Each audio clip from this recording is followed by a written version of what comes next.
Part of that plan, of course, is to induce the gradual surrender of American sovereignty, piece by piece and step by step, to various international organizations, of which the United Nations is the outstanding but far from the only example. Now, here are the aims for the United States.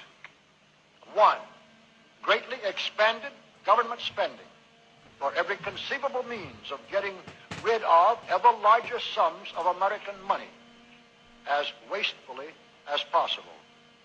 2, higher and then much higher taxes. 3, an increasingly unbalanced budget despite the higher taxes. 4, wild inflation of our currency. 5, government controls of prices, wages, and materials, supposedly to combat inflation. 6, greatly increased socialistic controls over every operation of our economy and every activity of our daily lives.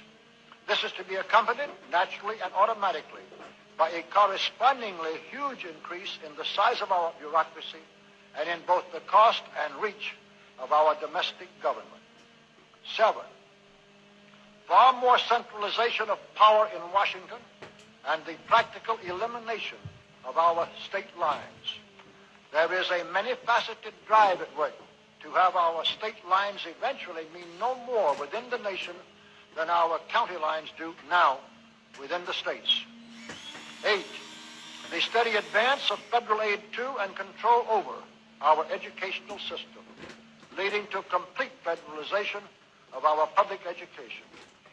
9, a constant hammering into the American consciousness of the horror of modern warfare, the beauties and the absolute necessity of peace.